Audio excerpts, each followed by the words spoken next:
Ang ngalan ko ay Lacan Leo. Tawagin niyo akong guro dahil may tuturo ako sa inyo.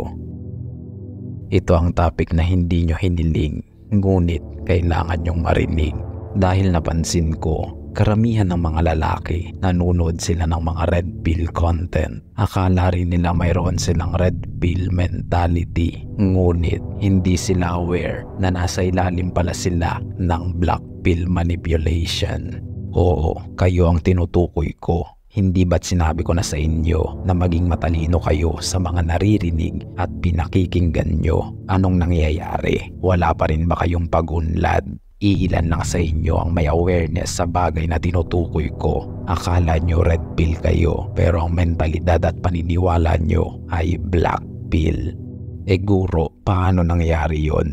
Simple lang, hindi kayo aware sa mga red pill scammers. Yes, they exist. At ang nakakalungkot, mas malaki ang impluwensya nila.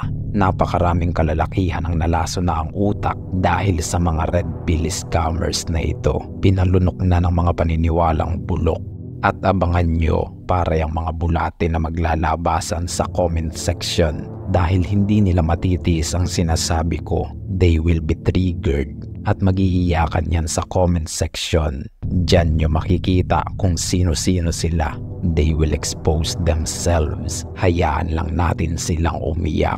Gayunpaman, hindi ko papangalanan kung sino-sino itong mga red pill scammers na ito. Nakakasuka na rin kasing isipin na red pill content din pala ako. Dahil sa mga basurang to, dinungisan na nila ang red pill movement. Ginawa ng katatawanan, binaboy para silang mga kulto na naglalaro ng bahay-bahayan. At akala ko noon Matrix ang matinding kalaban, ngunit hindi pala, kundi itong mga lason sa lipunan na may malalaking impluensya. Puro mga self-proclaimed pioneer and legit kuno, parang mga batang nagpapataasa ng ihi. Kung kulang ka sa talino, madali kang mapapaniwala ng mga yan. Noong una muntik na rin ako, tapos sasabihin nyo, ginagaya ko lang ang content nila. Paano ko gagayahin ang kinamumuhian ko? I despise these clowns. My mind is in resistance. Your mind should resist too.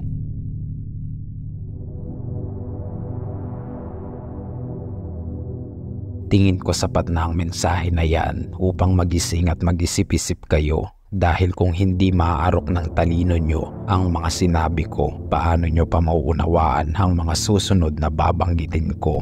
If you fail to understand it, you will never escape and your mind will forever be enslaved by them.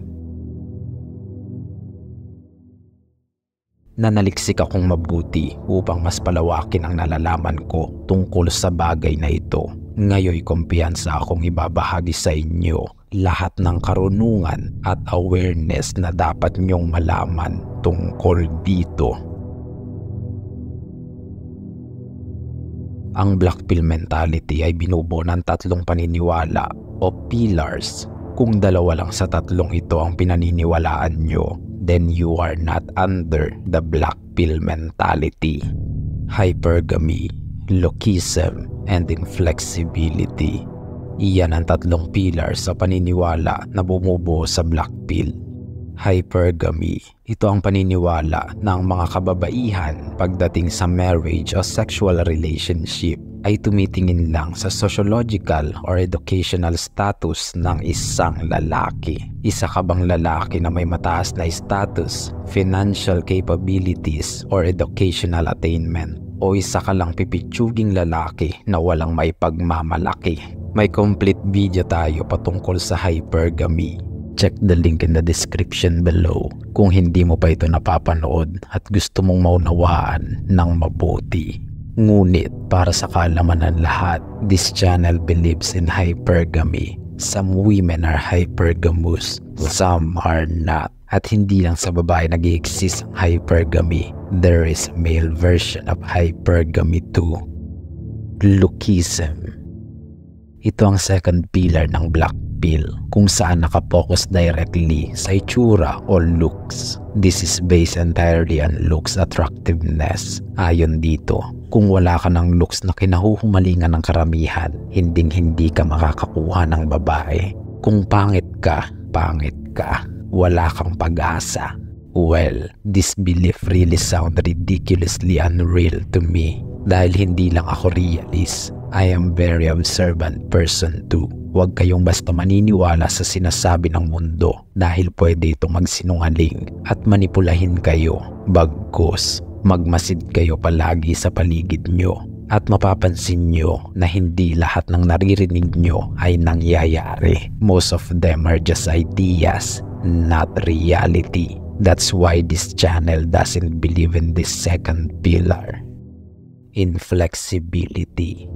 Ito ang pangatlong pillar ng Black Pill, kung saan nakapokus naman sa genetics. Ayon sa pillar na ito, kung wala ka ng tinatawag na Chad genetics, hindi ka makakakuha ng babae, bagsak ka sa dating at walang papatol sa iyo. They believe that women only chooses the ones that has good genetics, gaya ng pagiging matangkad, pagkakaroon ng matangos na ilong, good facial features, Chad hair, Chad body frame, and being naturally muscular. Diyan nakabase ang inflexibility. Wala ka ng kakayahan na baguhin lahat yan dahil nasa genetics mo yan. Unless may magandang genetics ka o pinagpala, saka ka lang aangat pagdating sa dating. Ibig sabihin, wala ka ng kakayahan na pataasin ang level mo from 1 to 10. Kung 5 ka dahil sa genetics mo, wala ka ng kakayahang umangat pa dyan. Yan ang ibig sabihin ng inflexibility. Black Pill versus reality. This channel believe in hypergamy. I know it exists, and it exists in both parties. Mas marami nga lang ang hypergamous na babae kaysa sa lalaki. You see, hypergamy is not wrong, pero lalaki man o babae, kailangan nyo rin maintindihan kung alin ba ang tunay na importante pagdating sa relasyon. Dahil kung nakabase sa hypergamy ang relasyon nyo, it will never work. Masisira at masisira kayo dahil hindi na po-provide ng hypergamy ang malinis na puso, magandang ugali, at totoong pagmamahal. Oo, alam ko, nagiging practical lang kayo sa pagpili. Pera, status, kapangyarihan, sa ganyan ba talaga kayo liligaya? O kapalit ng lahat ng iyan ay kapayapaan ng inyong isip? Nakuha mo nga ang nais ng iyong pagiging hypergamous, wala ka namang peace of mind. Well, the choice is always yours. This channel strongly disagree with the second pillar of Black Pill. I know for a fact na hindi lahat ng babae ang hanap ay gwapo lang. Although I see a lot of people and influencers na pinangangatawanan talaga ang mindset na ito, they are just becoming delusionals nang hindi nila namamalayan.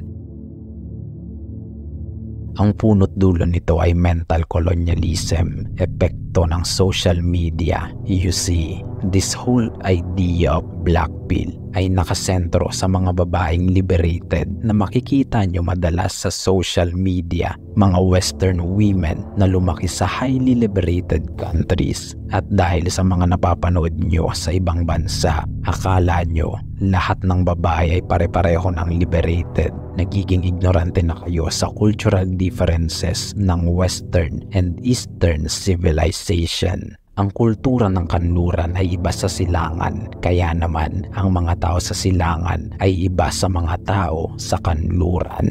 Huwag kayong magpalason sa mga assumptions nyo, ilalayo kayo niyan sa realidad. Kung ayaw nyong maniwala sa akin, you can go outside and observe couples at the public. Pansinin nyo kung mga chad-looking nga ba talaga yung mga lalaki na may kasamang partner.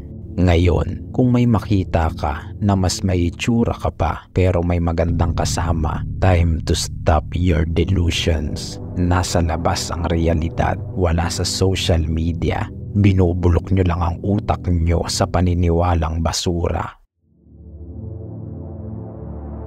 When it comes to your genetics, wala ka talagang magagawa dyan. Hindi mo yan mababago unless magparetoke ka. But that doesn't mean you have no hope in dating. Kung nasa Pilipinas ka, sobrang liit lang ng populasyon ng mga babae na may liberated mindset. Huwag niyong hayaang pigilan kayo ng mga red pill scammers na sumubok at makipagrelasyon. Huwag kayong makinig sa mga sinasabi nila na dapat 6-footer ka, may good facial features, hunter eyes at matangos na ilong para lang makahanap ng potential partner. Nilalason niyo ang utak niyo sa pakikinig sa kanila. Ninanakawan nila kayo ng pag-asa at oportunidad na sumubok.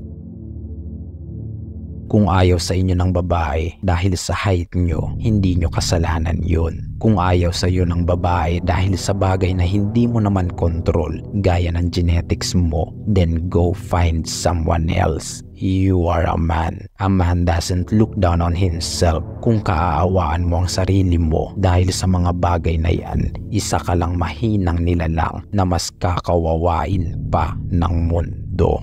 Marami pa akong nais ibahagi sa inyo tungkol sa paksa na ito, intensive breakdowns of black pill and red pill movement at enlightenment sa kung ano ang mga good and bad effects ng mga ito sa masculine development ng isang lalaki. It's like taking a step back to see the bigger picture. Just leave your comment below kung nais nyong ipagpatuloy ko ang topic na ito. Don't forget to like and subscribe to support our channel. Umunawang may pandinig. Hanggang sa muli, mga tapat kong kawal.